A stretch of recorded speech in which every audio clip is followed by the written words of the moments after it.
One of the statements we heard in the skit here tonight was the fact that the lament that we had not trained the next generation or future generations in the principles of liberty. I've had the privilege and the honor of running an academy in our church now for 29 years. We have attempted, and I wrote a constitutional law course 25 years ago, which we teach to freshmen in high school, line by line through the Constitution from the intent of the founders. And we have a student here tonight that's going to come and deliver on a topic, his oration, the significance of the Electoral College. So Ben Turner, would you come up? He's a ninth grader in New Testament Christian School.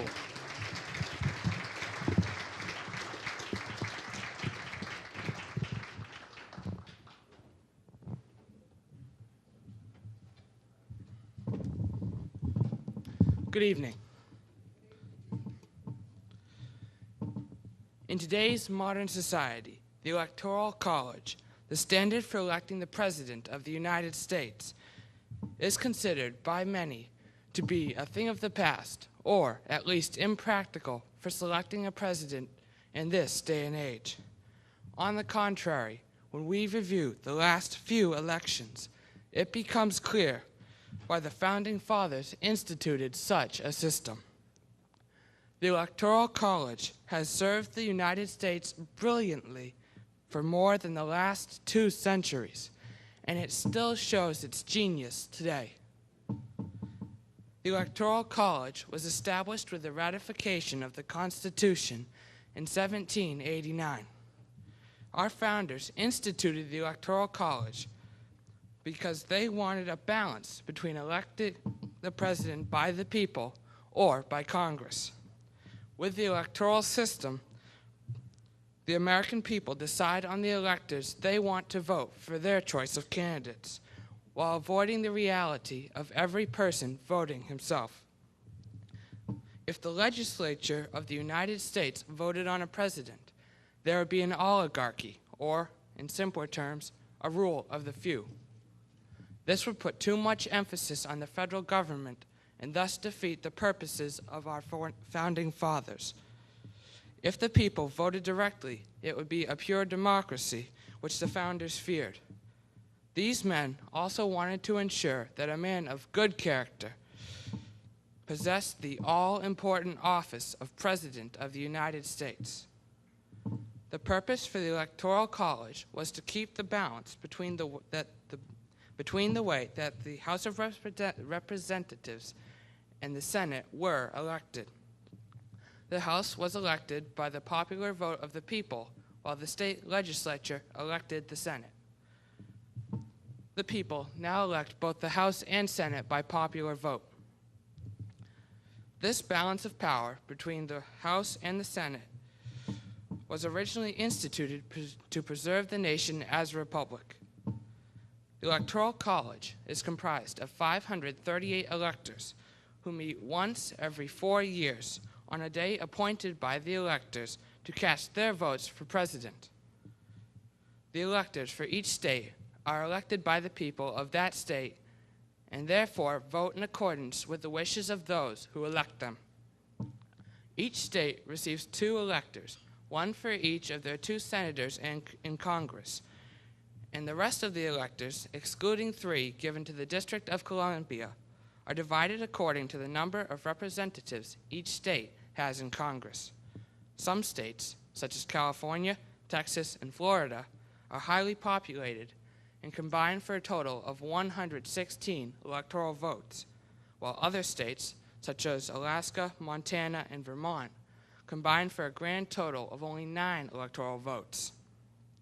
A total majority of at least 270 electoral votes is needed to become the next president.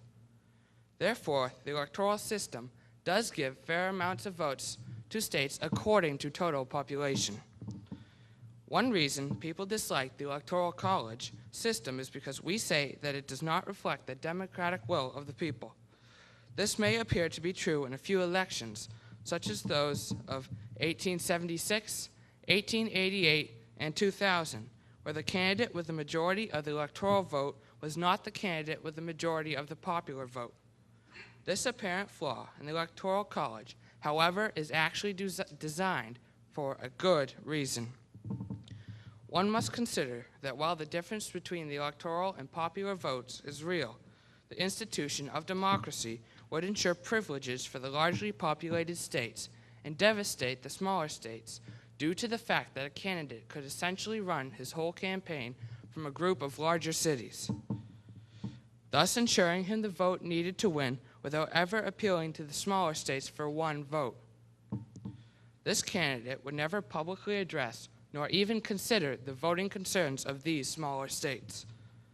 The candidate, for example, might address the problem of urban crime and big business needs, while issues relating to farming would be ignored. Under the present system, however, the votes of the smaller states are important since a candidate must carry at least a few small states in order to win the general election. Some critics of the current electoral college system also complain that the winner-take-all method is not consistent with the will of the people in situations where a candidate might win the electoral vote majority by a small margin but still receive all of the electoral votes for that state. The present system, however, protects the election process so that candidates do not specialize in just one area. In other words, if a candidate received the electoral votes equaling the percentage that he won in a state, he could run up the votes in states where he was popular and just squeeze by with the minimum number of votes required in states where he was less popular. Again, this would cause a neglect of voters' concerns in certain areas and an overemphasis on voters' concerns in other areas. For example, if a candidate focused on the Northeast, he might focus on medical research and industrialization, but the problems of western wildfires and southeastern hurricanes may be neglected. The Electoral College system forces candidates to address all issues more equally. The power of the states, though not evident in the way that the federal government is run today, is much greater than the power of the federal sphere according to the Constitution. As stated in Article 2, Section 1, Paragraph 2, quote, "Each state shall appoint in such manner as the legislature thereof may direct a number of electors equal to the whole number of senators and representatives to which the state may be entitled in the Congress, but no senator or representative or person holding an office of trust or profit under the United States shall be appointed an elector." In other words, the states have the right to decide how the electors are elected. The only thing that the federal government has the right to decide on is the date on which the electors meet. Legally, the states could at any time abolish the winner-take-all system. Due to the misunderstanding that this system is unchangeable, others state that the system does not allow for third-party candidates receiving any electoral votes. They point out that the college system also does not allow for the nationwide publicizing of ideas that these third-party candidates might wish to convey. The main issue that third-party candidates have, however, should not be with the Electoral College in its original design. The problem is that the two main parties, the Republican and Democratic parties, are official monopolies that prohibit fair play and a level playing field. The federal government controls both the parties and gives each an excessive amount of taxpayer dollars to fund their campaigns and pay for the Democratic and Republican Party conventions. The Electoral College proved itself recently in the 2000 election. In this election, Governor George W. Bush of Texas and Vice President Al Gore were contending for the presidency. Neither Bush nor Gore had a decisive majority of the popular vote, though Gore had a slight lead. Bush still managed to squeeze out a win in the Electoral College by winning the majority of states, 29-21. Gore, on the other hand, ran up the votes in a smaller area with a more concentrated population. The Electoral College system worked in this election by ensuring a win for the candidate who won over the largest area. The Electoral College has basically performed the way it was designed to for 219 years, as seen in past elections. Though not everyone agrees with the system, it is still the best and most effective way to elect the president and preserve the nation as a republic. avoiding the extremes of a democracy on one hand and an oligarchy on the other. In the upcoming election, it will most likely prove that it is not a thing of the past or impractical for electing a president in this present day and age.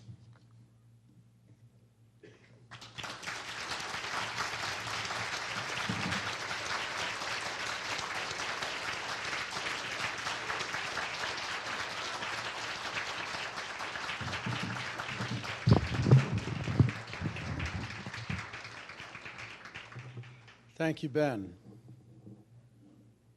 Article 2, Section 1, Paragraph 7 of the Constitution states, before he enter on the execution of his office, he shall take the following oath or affirmation. I do solemnly swear or affirm that I will faithfully execute the office of President of the United States and will, to the best of my ability, preserve, protect, and defend the Constitution of the United States. In addressing my remarks tonight around the theme of the Ninth Amendment and ensuring the sovereign power of the people, and not attempting to tread upon the ground of our keynote speaker, I chose to simply pose this sovereign express power limitation on the oath of office for president in such an election year. This is the only oath given in the Constitution for a particular position, and that's the oath of the president. The president is only given 6 powers by the Constitution, although most presidents exercise more than 20 once in office. If a president does not take their oath seriously, this means that they will not govern or even tend to govern in the jurisdictional limits of their office. Why would the president's oath be articulated and no other in the Constitution? It was because the oath of the president and his faithful obedience to it was to be the example of leadership set for every other office pledging allegiance to the Constitution. What is an oath? Exodus 27 in the Bible states, don't take the name of the Lord thy God in vain, for the God will not hold you guiltless who takes his name in vain. To take an oath, then, was to invoke the name of God as a party and a witness to it. Matthew Henry, in his commentary on Numbers 30 and Matthew 5, which the founders read since he was contemporary with them, gave this definition and this commentary. Quote, perjury is a sin condemned by the light of nature as a complication of impiety toward God and injustice toward man, and as rendering a man highly obnoxious to the divine wrath, which was always judged to follow so infallibly upon that sin, that the forms of swearing were commonly turned into execrations or imprecations, as that God so to me, and more also, and with us, so help me God, wishing I may never have any help from God if I would swear falsely. Thus, by the consent of nations, have men cursed themselves, not doubting but that God would curse them if they lied against the truth when they solemnly were calling God to witness it. End quote. Noah Webster, when he wrote his 1828 dictionary, the definitions contemporary with the founding of America, he defined oath, a solemn affirmation or declaration made with an appeal to God for the truth of what is affirmed. The appeal to God in an oath implies that the person imprecates his vengeance and renounces his favor if the declaration is false. Or if the declaration is a promise, the person invokes the vengeance of God if he would fail to fulfill it. End quote. These are powerful words. This is amazing. Could it possibly have been that the Bible, Matthew Henry and Noah Webster were contemporaries with the founders? Could it possibly be they understood the implications of not taking an oath seriously when they put it in the Constitution in the first place? Thus, the taking of an oath was not only serious, it invoked the fear of God if it was ever taken lightly and in any way ignored or treated with a lack of seriousness. They knew, the founders did, that if one was to swear by an oath when duly called to it, and never doing it for your own advantage, or doing it for your own advantage or irreverently, or by any other name than the God of the Bible, because he alone was the author of liberty, we would invoke serious wrath from heaven above. Most importantly, as the Bible enjoins, if you ever do take an oath, the Bible says, and Jesus repeated, make sure your yes means yes and your no means no. Or in other words, if you don't intend to fulfill the oath, have the character not to take it in the first place. I would ask this in my own pondering. How important, if I was thinking myself, if I got a chance to ask the questions of presidential candidates, I would accept the opportunity. In fact, I would say that one of the most powerful things in the Constitution that articulates the jurisdictional limits is the oath of office. Because candidates do not run to swear allegiance to political parties. They don't run to swear allegiance to polls. They don't run to swear allegiance to issues. And they don't swear allegiance to popularity. They swear allegiance to the Constitution of the United States. And I would ask some of these to a candidate. How important do you hold the oath that you will solemnly swear with your hand upon the Bible? Does it matter to you what book you put your hand on? Does it matter which God is the source of this nation's law? Is it possible that George Washington, on April 30, 1789 in New York City, as he took the oath of office, that he understood the meaning as quoted from the Bible and the meaning that Matthew Henry, one of his own contemporaries, had written from Europe and had been published here in America? Is it possible that George Washington knew the actual meaning when he added the words, "So help me, God"? It is. Every president has added it since, though it is not required.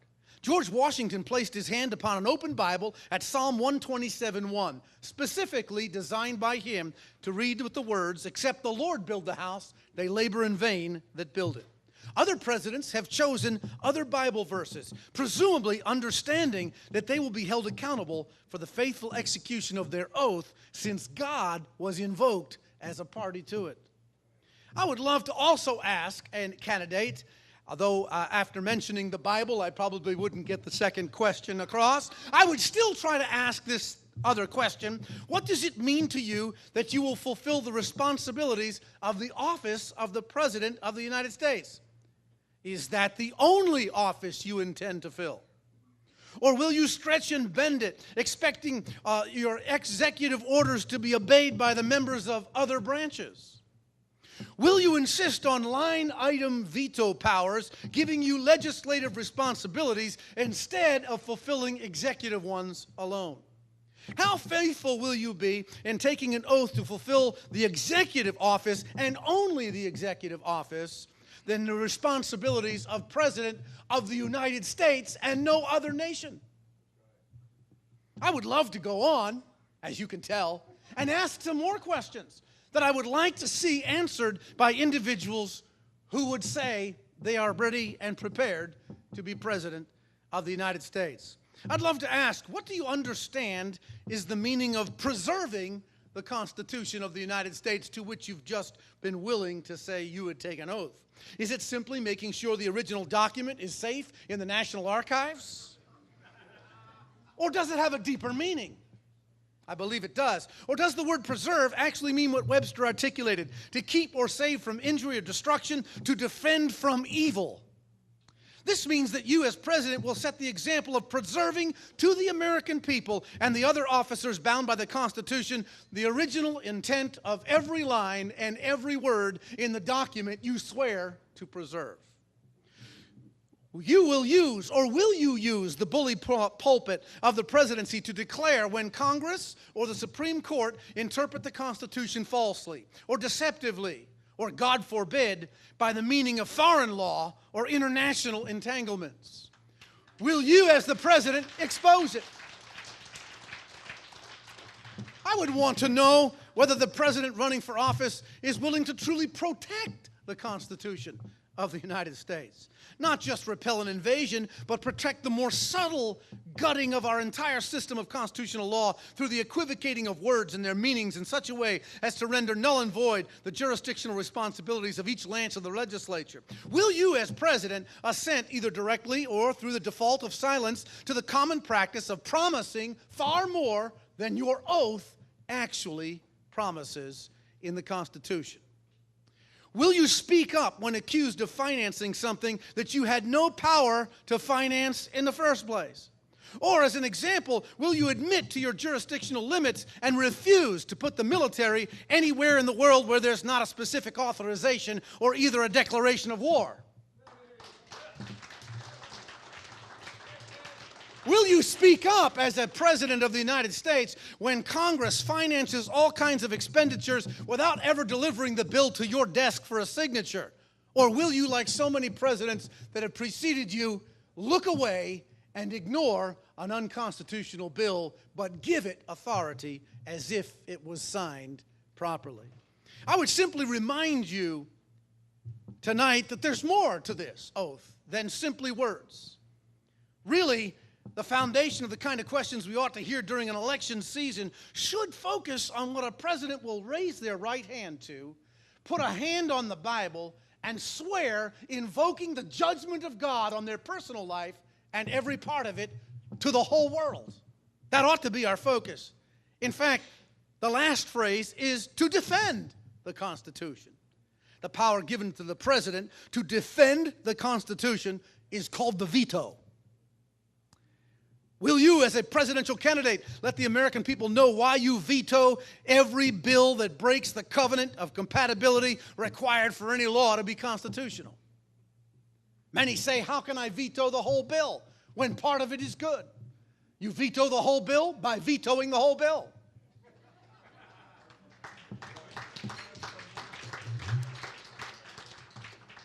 Will you do your duty and fulfill your oath by requiring the highest percentage of 2/3 of the Congress to pass every unconstitutional law over your presidential veto? I guarantee that if a president had the courage to be like a veto president, Andrew Jackson, or to be like a president that would veto every single bill that was unconstitutional, publicly putting it on the newspapers, in the newspapers, and on television, it would be a way to educate the American people.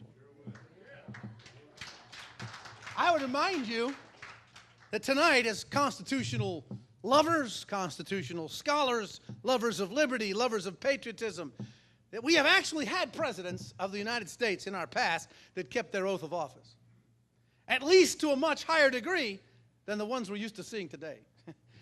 They're often forgotten, though, and now so infrequent that the fog must be cleared before we can see the greatest presidents in our history. Yes, there were some recent ones who paid much more attention to their oath, such as Ronald Reagan or Calvin Coolidge or Grover Cleveland, just to name a few.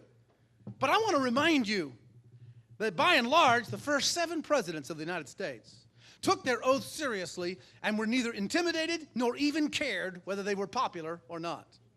This is because they understood the Constitution defines every power they have. It's a neglect in these duties that has made our present government more than 100 times larger than the governments they governed in the first 7 presidential terms. May we once again see, by the grace of God, the courage of a George Washington who declared neutrality in relation to a foreign war rather than making every single world problem America's problem, and actually leaving the policies of foreign policy to the Congress rather than making them up himself. May we have once again the courage of a John Adams who led us to adopt the Treaty of Tripoli that declared clearly the religious motivation of the terrorists who were attacking America in that day and exposed the religion that inspired it. May we have once again the constitutional mind of a Thomas Jefferson who helped lead Congress to adopt foreign policy measures that could be labeled fair trade, avoiding the pitfalls of, quote, free trade, by leveling the playing field in such a way that we harm American workers, and avoiding the pitfalls of trading blocks where we end up making everything very easy for other blocks and helping America, or forcing America, to finance poorer nations. It's about time we had someone in the presidential office understand the economy and understand constitutional money. May we have the constitutional fortitude of a James Madison, who vetoed a bill on February 21, 1811, that would have given taxpayer money to subsidize a certain church, its denomination, and its ministry. When Madison vetoed the bill, he said this violates the First Amendment. The church was confused. What are you talking about? We just want the government to finance the religion they say is the origin of civil liberty. But Madison reminded them, if you take one dime of the federal treasury, you have violated the First Amendment, because the United States is to protect the right of preaching the gospel, but not provide the funds to do so. May we have the wisdom of a James Monroe, who vetoed a bill he actually favored, but had no constitutional authority to approve, because it allocated funds from the national treasury to only benefit 5 states in building a canal. And thus it was considered special welfare rather than general welfare. And James Monroe said, I am for the canal, but I've stayed up all night and haven't found one constitutional authority to give it any weight whatsoever. Or what about John Quincy Adams, whose message on December 2, 1828 did not simply protect the sovereignty of Indian affairs, but specifically commented on the need for private Christian missionaries to bring the gospel and help them improve their internal character. For he who receives the gospel, said John Quincy Adams, is more fit to embrace Republican government than any other. Imagine that, encouraging the private sector to do what they do best, rather than another excuse to pay for something out of the national treasury. Finally, would we ever have the courage of an Andrew Jackson? Oh, I like the man for several reasons. He has a lot of problems in some parts of his character, but I like some part of being. Imagine, as president, he wore a sidearm as president. In fact, he's one of the few presidents who knocked out a man ready to kill him before he could fire his gun. But that's not the only reason I like the guy. He was asked for foreign aid from freedom fighters in Texas who wanted to defeat a true tyrant. But instead, he said, I lament, because Andrew Jackson was always looking for a fight. He said, I admit, when he called his best friend in, Davy Crockett, he said, you know, I can't give any constitutional approval to intervene in another nation's battle, because any nation that wishes to be free has to fight its own revolution, win it, and maintain a government before the United States will interpose in any way.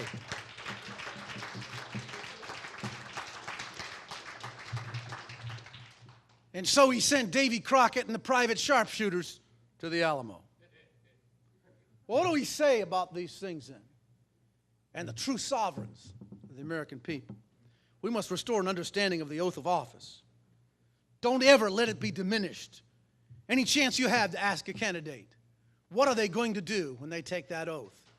Because what most candidates promise, especially at the presidential level, where we see all the televised non-debates, when you see that, the issues that are raised are very clearly focused away from the C word, the Constitution.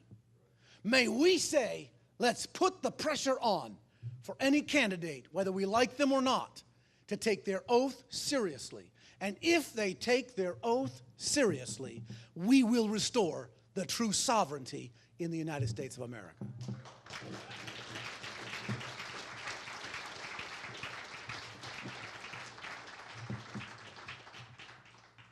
It is important on days like this to remind ourselves we don't just give rhetoric on the Constitution, repeating what many of us could repeat over and over again.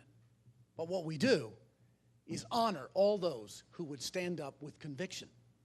For I simply remind you, a politician is someone who studied the art of how to remain elected.